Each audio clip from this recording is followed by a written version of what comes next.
Okay, I think we're at a pretty good number now. We can get started, but yeah, just one more time, good morning to everybody. Thank you very much for joining us today. Welcome to our special topics webinar series provided by GFI APAC. My name is Arun Naidu. I'm the SciTech Engagement Specialist here at GFI APAC, and I'll be your host for today.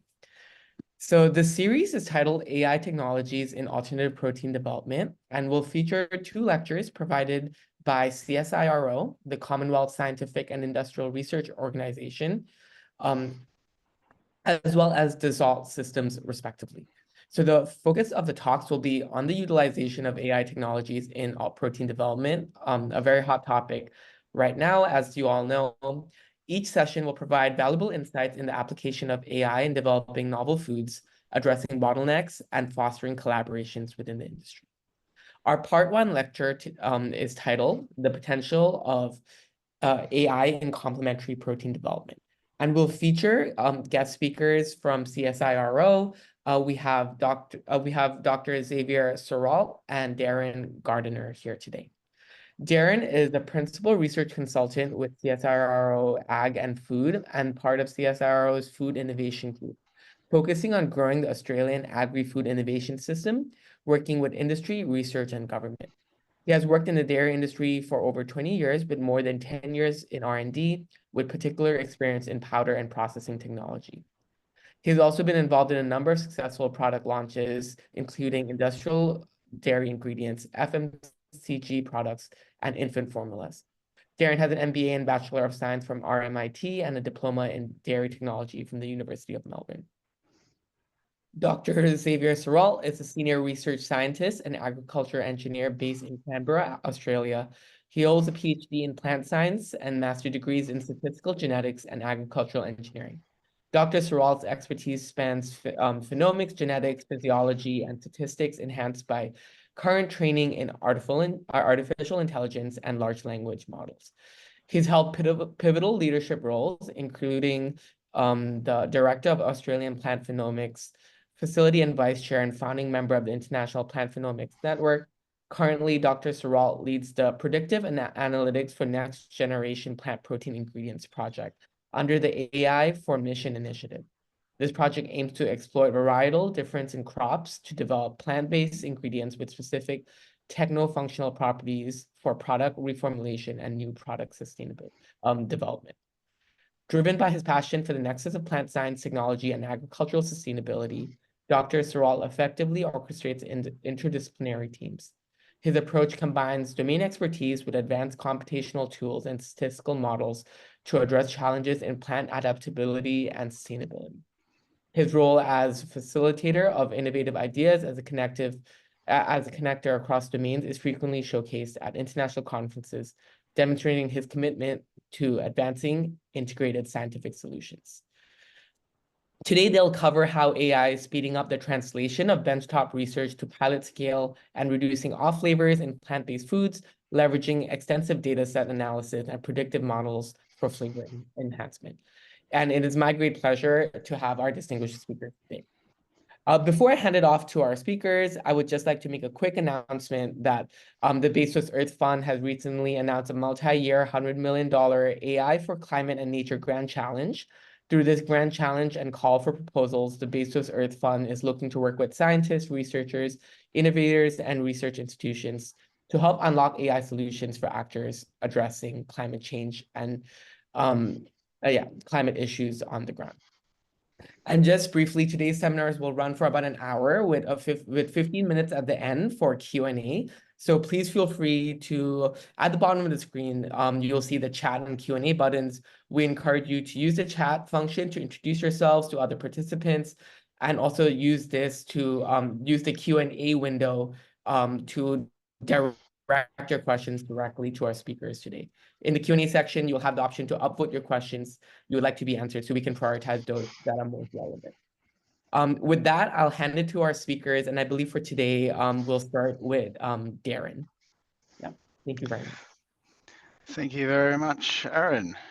I'm just going to share my screen.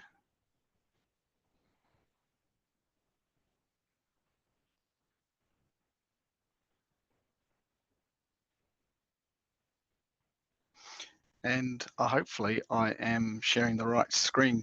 Aaron, could you just confirm that for me, please? Yeah, this looks great. Fantastic. So thank you very much for the opportunity to come and present today. I'm coming from the lands of the Budurong and Wadawurrung people of the Kulin Nation here in Werribee, Victoria and Australia. I'd just like to pay my respects to their elders past and present.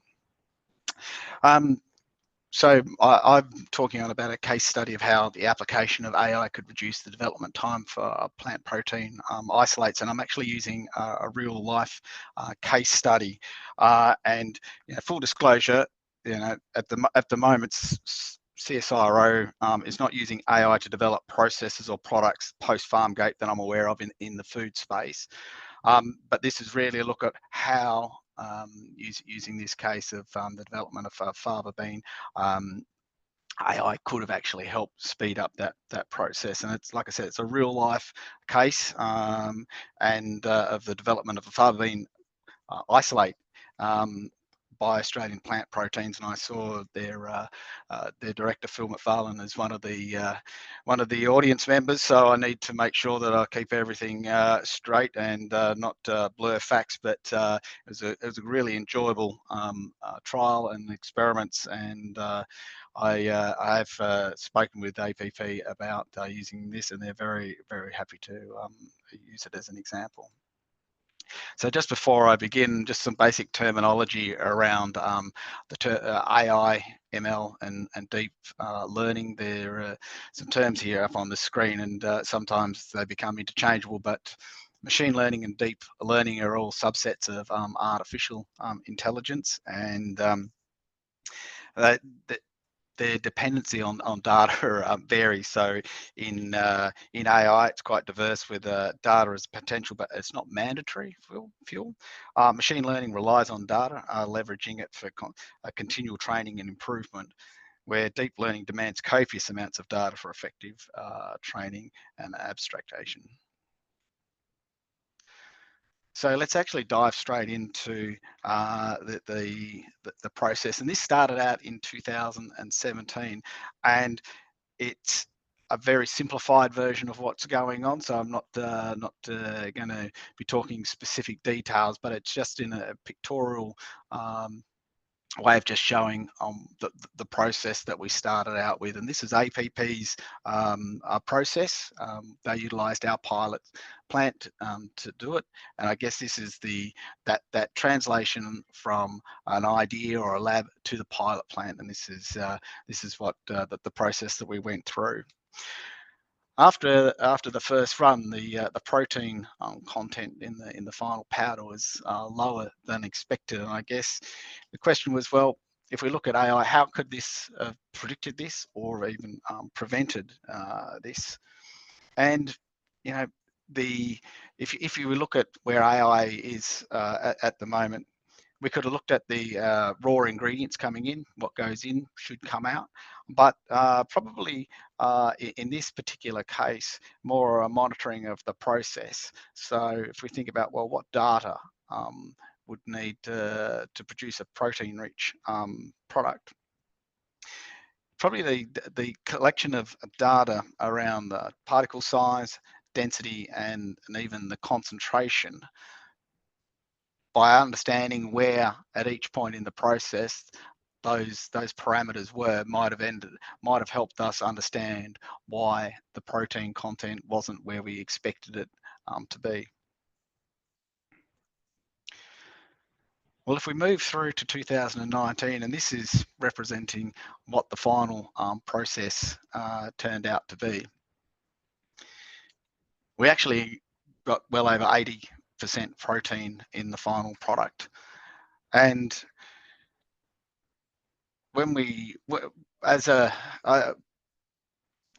I'd try and use ChatGPT today, given the fact that ChatGPT was only around in 2021 or 2022, and see what answer it would come up. And it came up with a process that wasn't too bad on the details, but it had a couple of extra steps in there as well. But when we were doing this trial, we actually blocked the feed line to the dryer, and this gets back to more of what can actually happen in the dryer and the process and how AI might have been able to help us. So the feed line, like I said, it blocked. Everything was going well. We were making the powder until all of a sudden it stopped and we had a leak and there was product going everywhere.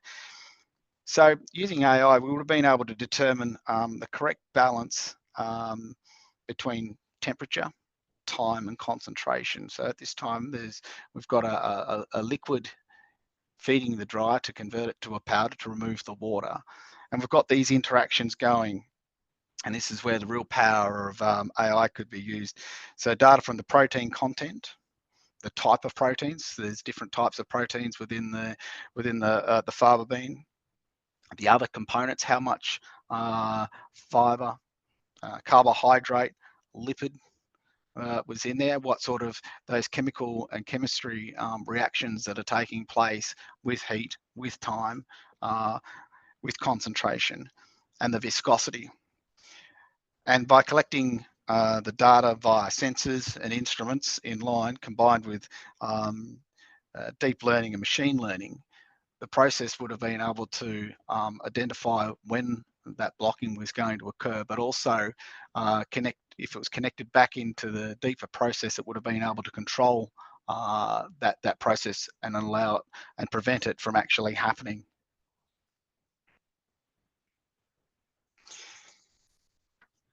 The other major considerations when developing a product, and especially in the pilot scale, is you're going to have applications, and you have to understand where that end user is going to go. So the functional properties has to meet the end user's expectations. So how can we use AI to reduce product development time and accounting for multiple uses versus the taste? Different applications might require different product specifications. So, can the applications from one particular specification of product can it be used in somewhere else? So like if I've got beverage versus bakery there, and they might have different functional needs, and being able to design a process using AI would be able to take the data and those interactions, but you have to understand what the original material has versus how it's actually used and comes together in a final product. And also needed to be considered in all this is taste. Does the understanding of AI and how do we use AI to understand what the taste of the final product would be, regardless of any product development with any proteins or any other aspect of food. If it doesn't taste very well, taste very good, then it won't work. So, having said that, look, I've got a couple of companies here that are using AI in food manufacturing, and I'm really going to focus just on a couple on the left-hand side there under R&D. But you can see that there are more and more companies emerging now that are using AI to help develop foods, and we'll when we have a look and do a bit of a look at these, you'll sort of understand the different angles that they're actually coming from. So Climax Foods uses AI and machine learning to develop recipes and processes, formulating superior plant-based cheese, and they're working with Bell Foods, and they're really focused on that dairy, especially with cheese, imparting that functionality that dairy has, and it's trying to be mimicked by alternative proteins. CSIRO, they use AI, bioinformatics and precision biology to discover and de-risk high-value ingredients. And their chief product officer, who's previously from Ferrero, made this quite insightful comment. He said, "We can measure all day, but if it doesn't taste right, it's not going to matter." And I think that further reinforces the comment that I made before, that if it doesn't taste right, then it's not going to be a commercially successful product. So having AI understand and being able to interpret what that final taste is very important. That goes back to the actual chemistry right at the beginning of the process, but also understanding that the process might impact on that taste. There are chemical reactions that happen in food. The Maillard reaction is a well-known reaction in combination of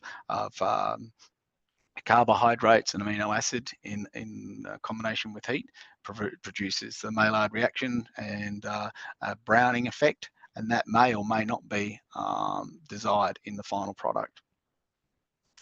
Notco uses their algorithm that's called Giuseppe to match taste, texture, and smell of animal-based products, and it analyzes the structure at a molecular level and then replicates it using only plant-based products. They're working with Kraft and Heinz. Itinerary is a deep tech startup providing no-code machine learning software as a service to accelerate R&D and discover novel molecules and materials across industries. And the last one, they're How Foods. They're taking familiar foods and creating healthier versions without sacrificing taste or texture. And as I said before, this is an example of How Foods, and you can see their process. They've got a reference product, they've got a target profile, and they go into this analysis, and they go around, but it's very heavily dependent on having the information first, and this is one of the key pillars of artificial intelligence, is having that data to begin with, to understand what can and can't be doing. It goes through, and you can see there they design a series of experiments and keep reiterating and reiterating until they have a product. And in their case, they're looking at taking existing products and making a healthier version without compromising on taste. But they're very much focused at that consumer level product, not so much the ingredient, which is the example of the fava bean concentrate. So we have to understand what we're aiming for when we begin the trials in our R&D. Is it for something that are going to be directly for consumers, or is an ingredient then to go into products for consumers? The other company, CSIRO, as you can see there, they actually have a database once again, and they will actually provide samples of their proteins. But their protein, they use AI in a slightly different way, where they use AI to identify proteins in nature that meet required functional properties. And as I mentioned before, in bakery versus beverages, the products can have different functional properties based on the particular application. So, and proteins with the potential are then expressed in host microorganisms, and then the validate the proteins, the validation of the proteins, they get the best performing proteins and then produce at pilot scale for applications. Ironically, there's still an element of analog analysis there. It's not purely 100% artificial intelligence. They're actually having to grow up those proteins in host cells and have them expressed, and then take those products and then actually test them. It's not all a digitized process. I think one of the greatest avenues to use AI in a pilot scale sense is creating a digital twin. And digital twin is a virtual representation of a physical system that simultaneously stands as an entity on its own, and it can collect data continuously from sensors and mutually pass information with the physical counterpart throughout the system's life cycle. Not only can you look at doing a process development, but you could also consider doing it for product development. But data is going to be the key, and where to collect that data from. So here I've got some photos of what pilot processing actually looks like. And you can see there's lots of equipment lying around or in position. It's connected by hoses, there's tanks, everything is flexible, everything is movable. And this is the reality in our context. And this is some of the gear that we used to do the processing and develop the fava bean concentrate. When it comes to the development of an ingredient, you need to produce kilos, because those kilos of product need to be able to go out to other customers for them to try it in their particular applications. You also need to be able to have some flexibility in the process, and that flexibility comes at the cost of having a standardized process. So during the couple of years, we would have swapped in different pieces of equipment to try out the effect, different size pumps. So all those variables that are potential sources of data for collection to be used by AI to actually drive the process are quite variable. So that's, on one end, we've got great flexibility, but on the other hand, it's sort of not the best, not the easiest to collect the data.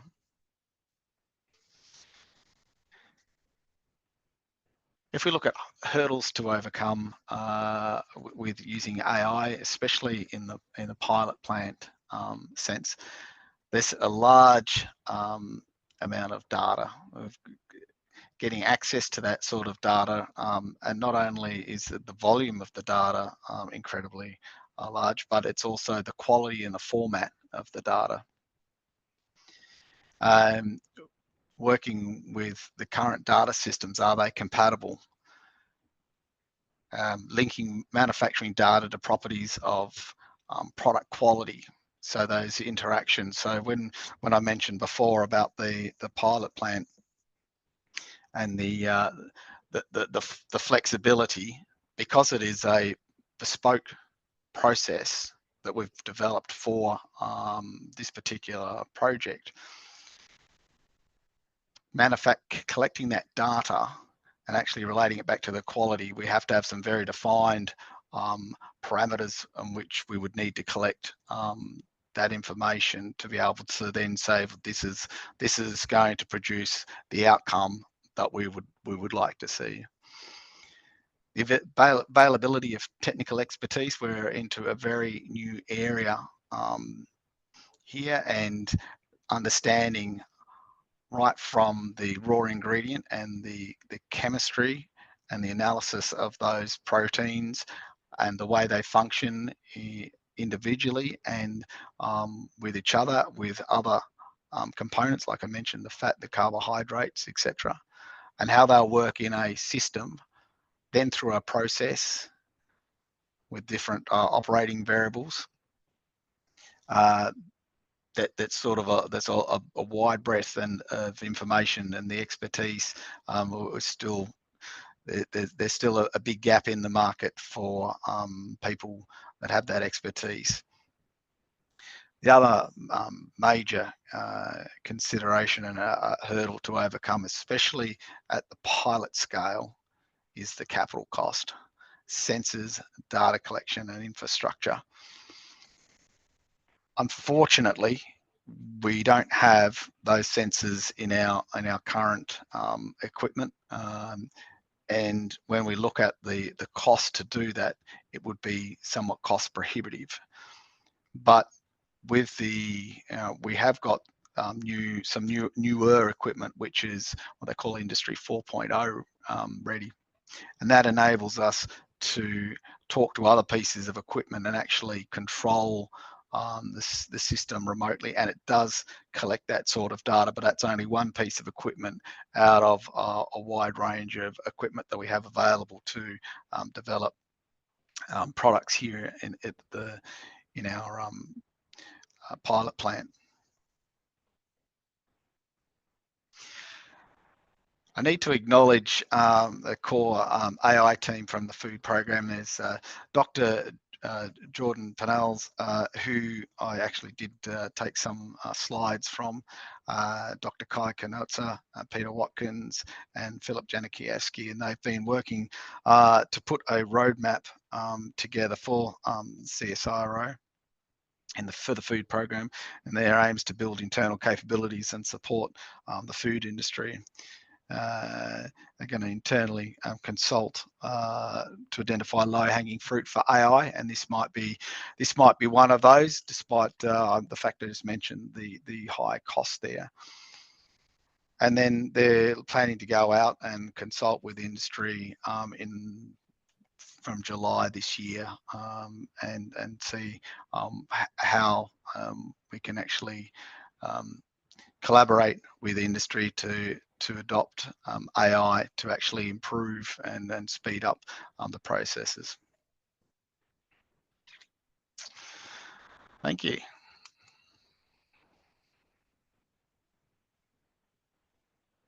Thank you very much, Darren. That was really insightful. Thank you for sharing those examples and going through, I think, the hurdles and bottlenecks was really good for us to know as well. Now I'd like to pass it over to Dr. Xavier for his part of the presentation. Thank you. Let me share my screen.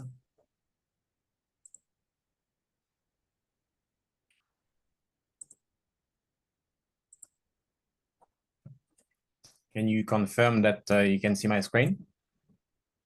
Yes, all looks good. All right, no worries. Thank you very much.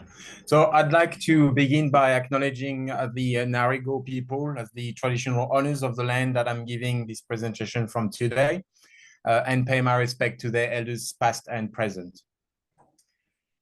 So today I'm going to introduce you to a project that we started a year ago called Predictive Analytics for Next Generation Plant-Based Ingredient Innovations.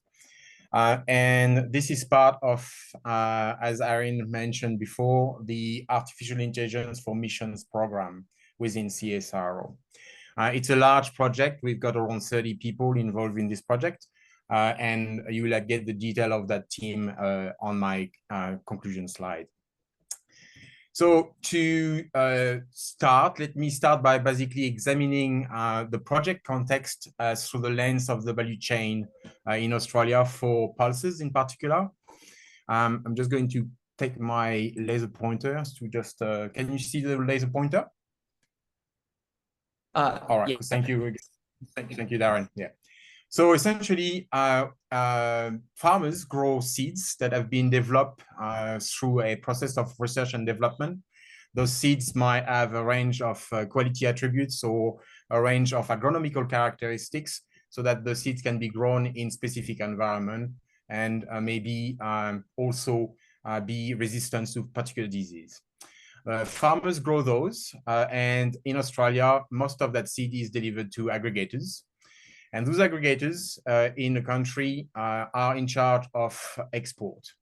And most of our production, 95%, and particularly for chickpea here, I'm just taking the case of chickpea, but it applies to other pulses, is exported and get transformed overseas after bulking up with seeds from other countries and re-imported in the country as concentrates or isolates.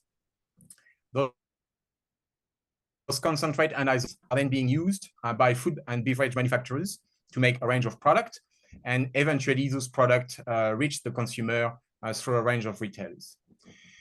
So when we looked at this value chain, we did a survey of a range of companies in Australia approximately 2 years ago, and interviewed many stakeholders within that value chain. And some of the challenges they've told us they were facing were in particular adapting very rapidly to the changing dietary trends. And they need to be, at the moment, they're very reactive and not proactive in doing this. So they're just saying there is a new type of diet that people want, and they need to basically find solution for it. So what they've told us, they say that it would be great if they could have a system that allows them to shift from a trial and error approach in the development of new product or heuristic approach, so some of the knowledge they've developed from other products, to a more data-driven product development approach. They told us as well that they would like to be able to use a range of diverse protein, apart from the one coming from peas or soybean, but they don't really know how to use those. In particular, how will they use that when they try to reformulate some of the products that they currently have? One of the other things they told us is they've got an issue around ingredient variability. So ingredient coming from the international market, because the seeds have been bulked up, every year there is a slight change in the characteristics of those ingredients, and that creates some additional issues when they're trying to have consistency in the product that they're producing. They also would like to have improved traceability, and one of the things they would really like to do in Australia is having 100% Australian grown ingredients. So it means transforming, if possible, within the country. And then when we go upstream to this value chain, when we look at our R&D in particular, we know that there is a really lack of detailed seed profiling to match some of the product specification that those industry partners would like to have. So our goal with that project really is to try to identify, in fact, the techno-functionalities and characteristics that are necessary for product creation. So I've actually put a range of product here, and I don't have any shares in any of those companies, just for illustration purposes. If you want to try to make a new milk alternative, or if you want to make an egg alternative, or again, if you want to make a burger alternative, what is required, what we would like to have, is being able to use artificial intelligence in particular to help us understand which pulse variety or varieties to use, where to source those varieties, and how to optimize the production process and the formulation to be able to actually have the right techno-functionality and the right characteristics for the development of those different ingredients. And all of this will allow us then to address a range of those challenges that I've just mentioned. So what we've done so far is that we've basically assembled a unique data sets on 240 different varieties of chickpeas. And the assumption here is that each chickpea variety has got a slightly different characteristics, which basically will make that variety more specific to developing, for example, an egg alternative, or more specific to developing a product for a meat mimetic, or something for making a milk, for example.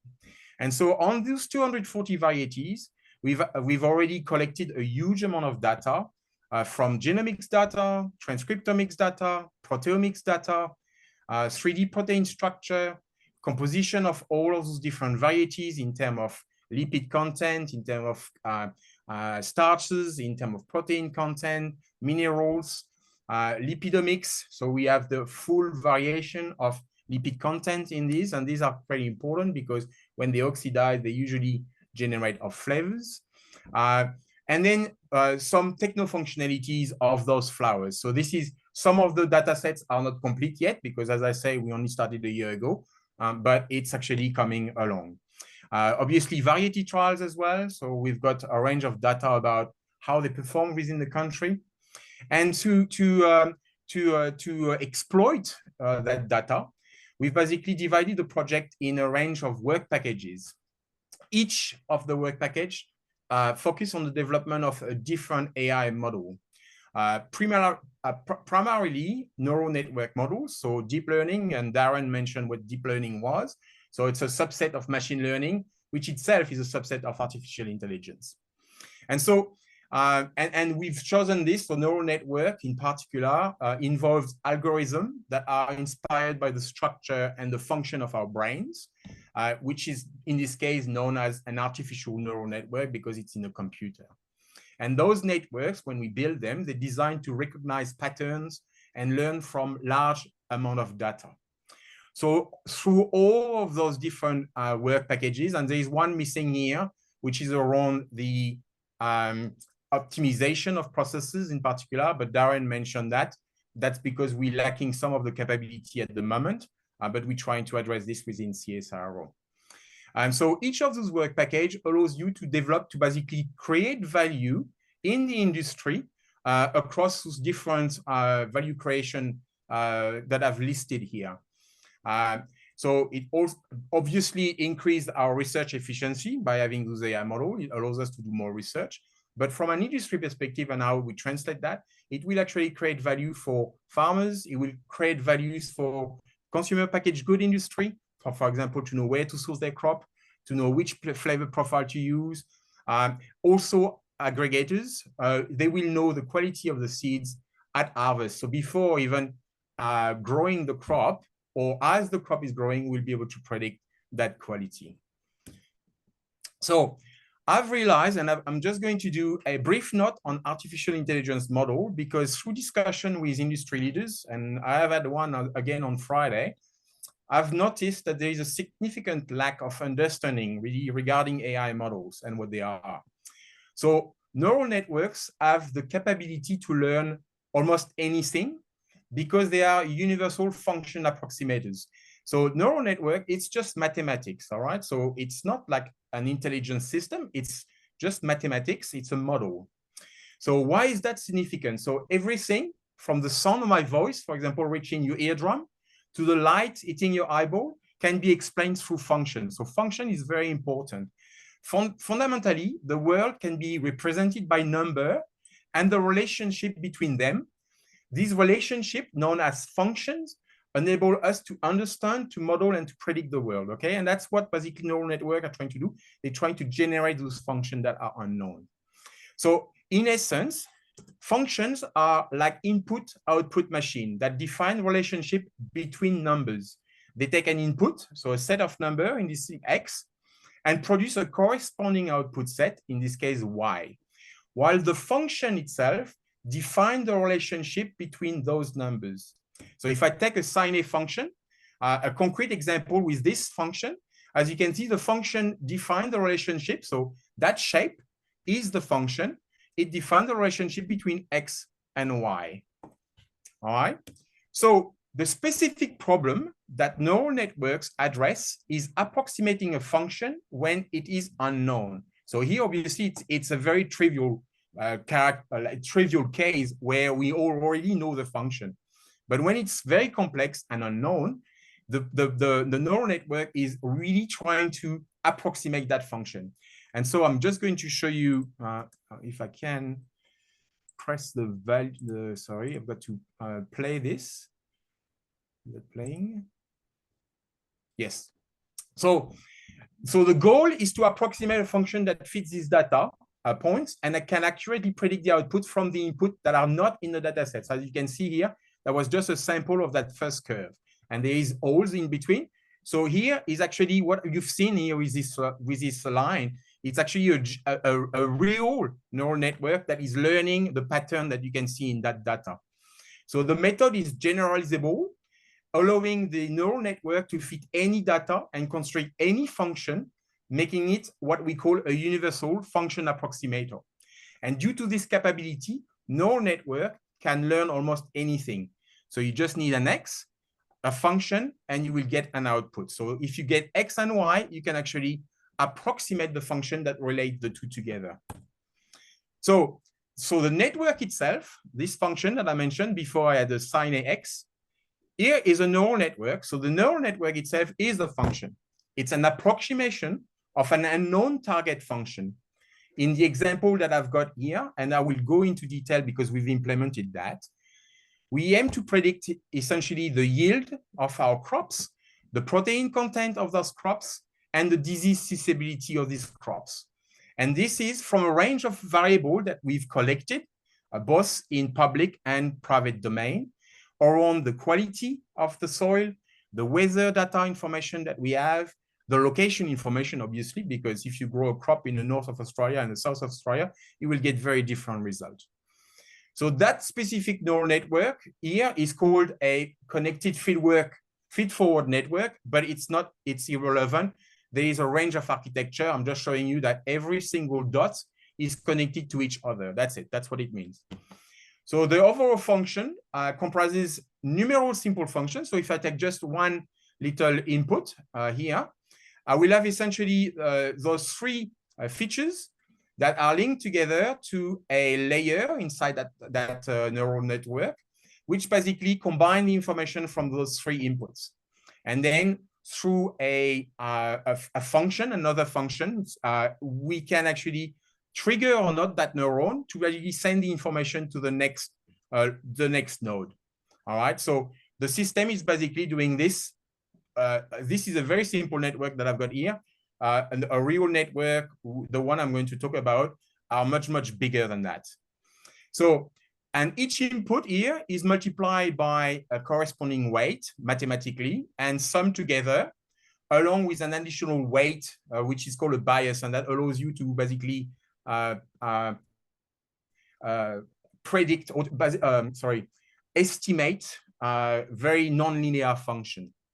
And this activation function that goes from this neuron to this one allows the entire network to progressively learn. So those two things, the activation function and the bias, allows the network to learn. That's how they learn.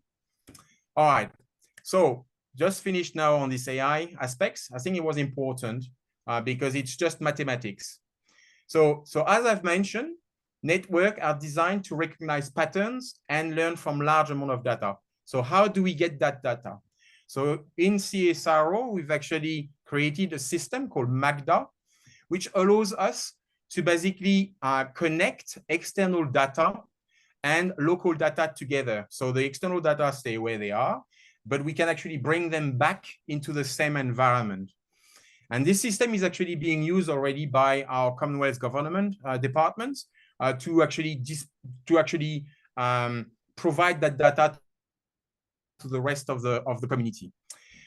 So it's a cataloging system called Magda, and this allows us to basically deal with a range of I'm going back to my laser, sorry, a range of different type of data. We don't care what the data looks like. The system will basically grab them. And then it allows us to visualize that data, but also to basically combine data sets that are very different, but complementary to each other. And so that's how we've been able to accumulate, in addition to the local data that I've mentioned before on those 240 lines, a range of additional information that will allow us to do the modeling we're doing. So in the case of predicting chickpea protein content, we've basically used the data set from a paper, which is called Multiple Species Continent-Wide Million Phenotype Agronomic Plant Dataset. And I believe the original data sets, but it's been improved a fair bit, come from the Grain Research and Development Corporation. And so what we've done here is basically we've... I didn't understand that. Oh, sorry, got my phone doing his thing on the side. So what we've done is we've had access here to a range of location in Australia and a range of data that have been collected to those trials.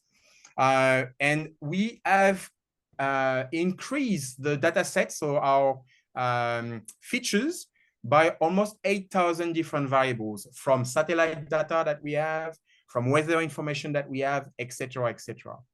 And this has allowed us to develop this AI model that essentially allows us to predict the yield as well as the concentration of protein at the continental level. And so the R-square, so the relationship is actually quite good. And that's based on millions of data here. We've got access to millions of data in this case. So it means that if you are pushing, if you're putting a specific location in Australia, then the system will be able to tell you what sort of quality you might expect at that point. The other things that this system allows us to do is then looking at the explanation of the different features that we have. So we basically integrate not only the features we've got already in the model, but we also explain this through large language model by grabbing information from publications that have been made. And all of this is happening kind of automatically if you want. So the second case that I was going to show you was around flavors. So when V2 Food started working with CSIRO, there was a formulation that came through. And then the main first issue that was encountered is that there were off-flavor development in the paddy, even when it was stored at minus 20 degrees Celsius. And that was, in fact, linked to the oxidation of fatty acids and the formation, so the hexanoic and octanoic acid, which basically created those off flavors. And so the solution at the time was to use antioxidant to prevent that to happen. And obviously, that removed the elimination of off flavor. But nowadays, companies are looking for ingredient labels that are very clean, so as little as possible in the actual formulation itself. So what was done is that through a range of other projects within CSIRO, there was a knowledge base that was developed on off-flavor compounds or major off-flavor compound due to oxidation and the deterioration of lipids. So we're trying to understand here how those lipids are going to basically generate those off flavors later down the track, should the formulation be oxidized because of shelf life, whatever it is. So what we've done is we've actually used our 130 varieties of our 240, and we've generated essentially off flavors by oxidizing those flour. And that was done through GCMS, so gas chromatography and mass spectrometry.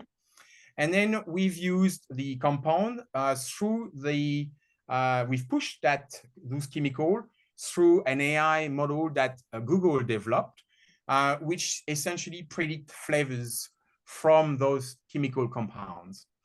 And so by combining all of that data together, we now are able to put any chemical compounds we want and get whatever a human will smell when this compound is present.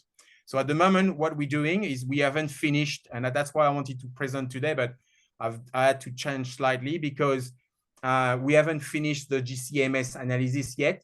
And so I was not able to show you the progress. But the idea here is to really trying to understand which precursors will actually give rise to those off flavors, and being able to essentially select varieties that do not have those precursors in the first place. So they will never develop those off flavors in the first place. So, and to do that, so this is basically because we want to improve the user experience as well with the system we've put in place within Magda. And we didn't want to have technical expertise in model selection or data analysis. We've incorporated large language model in our platform, and it allows the user to interact with the system through natural language queries. So it removes the necessity really of understanding the complexity of the models and dataset. You just ask, can you tell me which varieties has the highest level of protein? And the system will pick it up to you in the database, in the data it's got access. And so this approach enables users to fully utilize the AI capabilities effortlessly, whether you need to identify precise flavor profiles or predict protein content or evaluate the process impact in the future when this will be included into. It really simplifies the process by offering a clear and actionable answers just based on a question you will have with your personal or expert assistant if you want. The system we've developed is an expert assistant. So what we've done is essentially each of those, this is, as you can see, the two models I've just talked about in that presentation. One that predict the protein yield data, and the other one, the other data.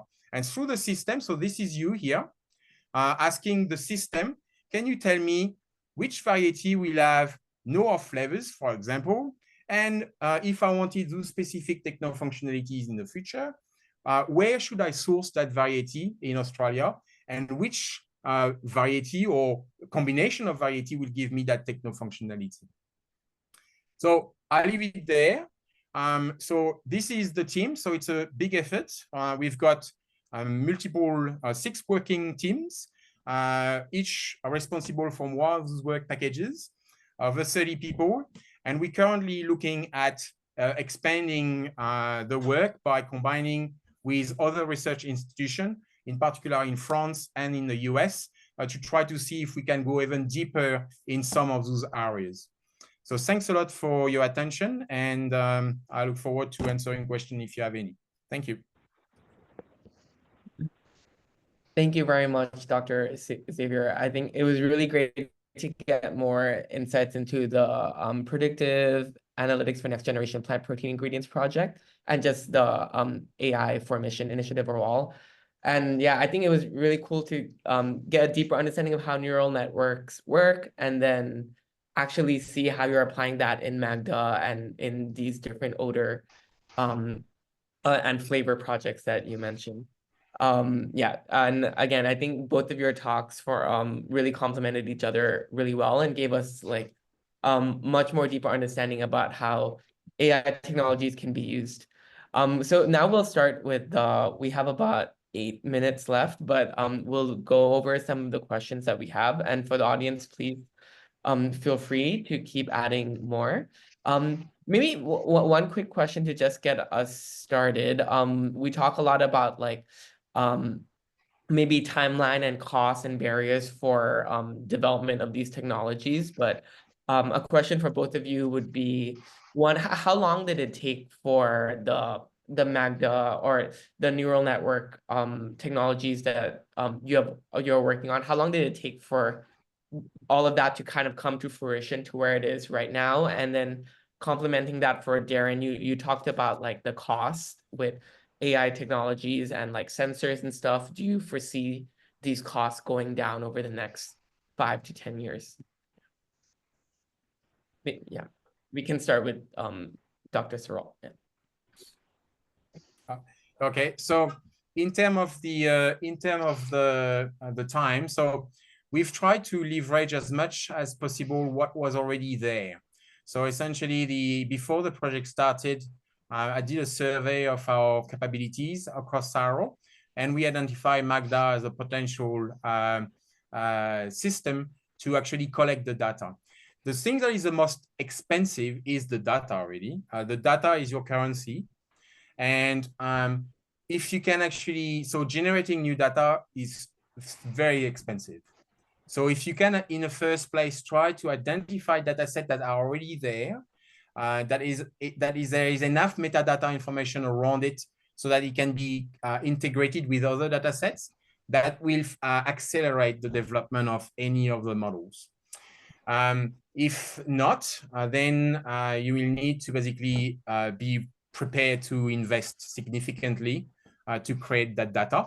Or you could basically collaborate with a range of colleagues and organizations within, but also outside, to try to basically collect that data and develop those models. From the model development perspective, it takes a little bit of time, but that's not the most, I guess if you've got access to supercomputers in particular, that is an advantage.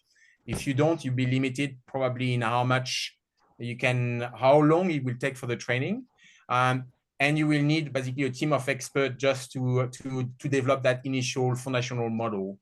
That foundational model might take, from maybe a couple of months to maybe 6 months to develop, depending on the expertise of the team.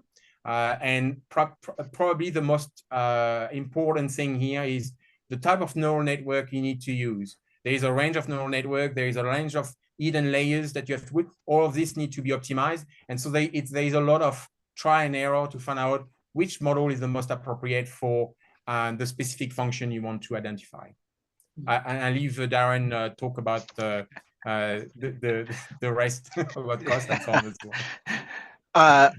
I would only add that you saw how much data and the infrastructure needed for the raw material in the chickpea.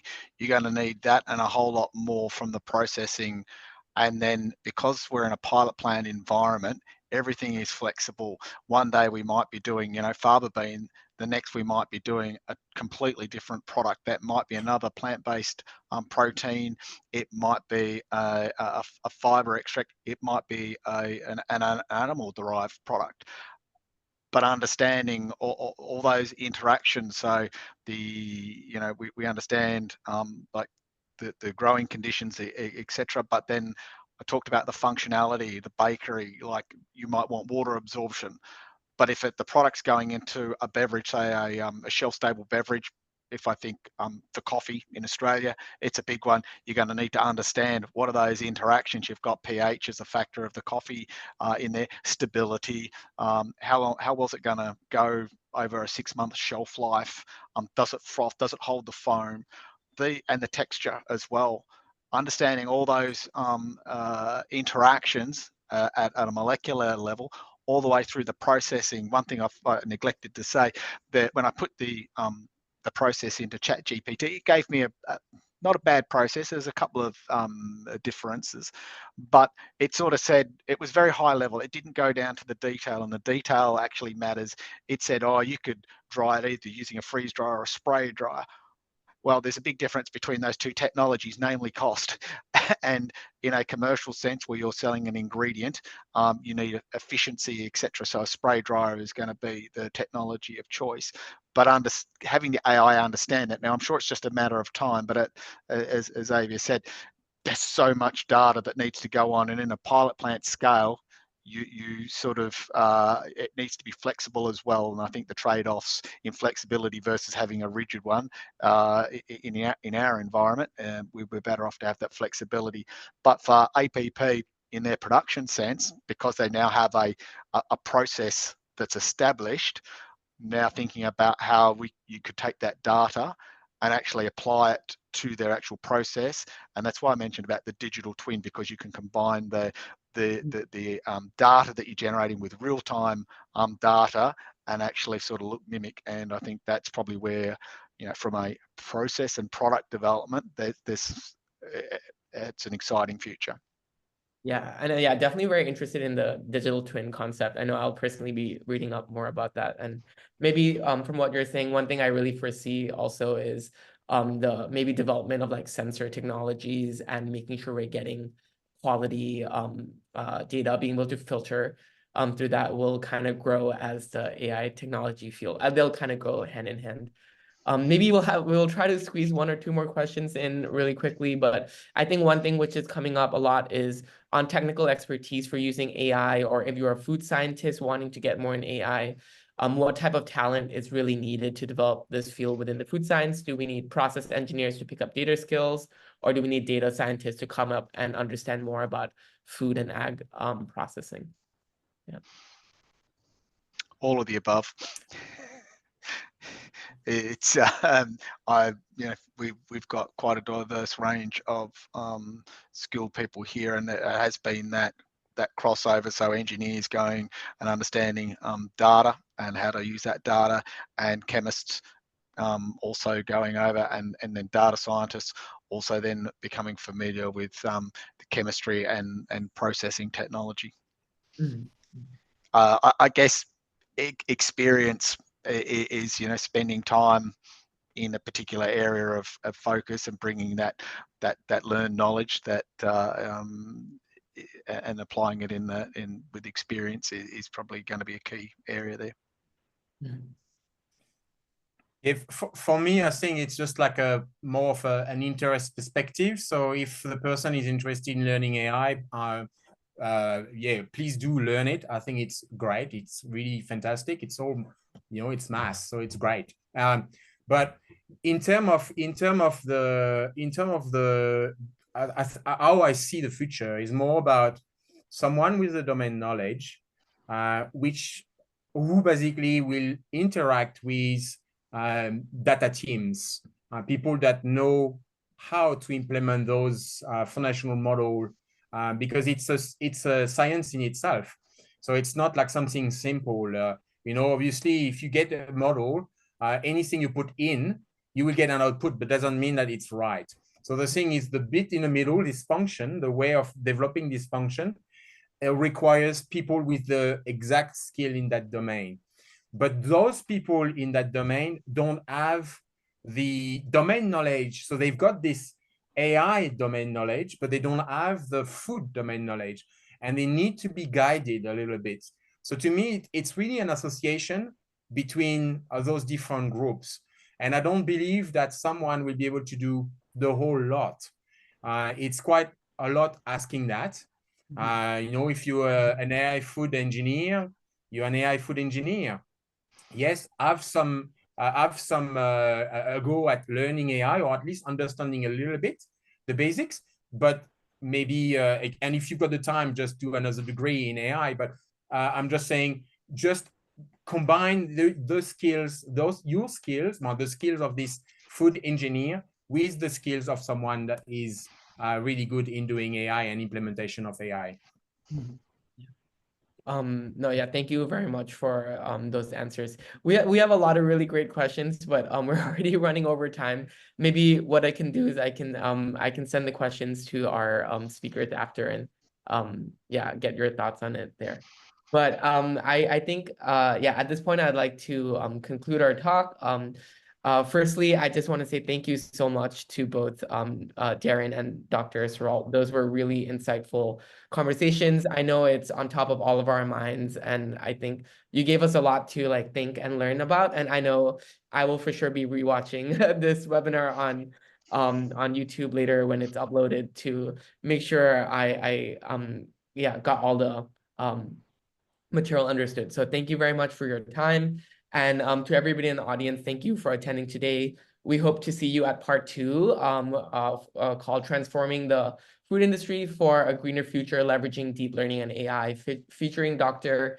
Reza Sadeghi from Dassault Systems. And yeah, thank you again to you both and to CSIRO for your contributions today. And with that, I'd like to close our talk. Thank you.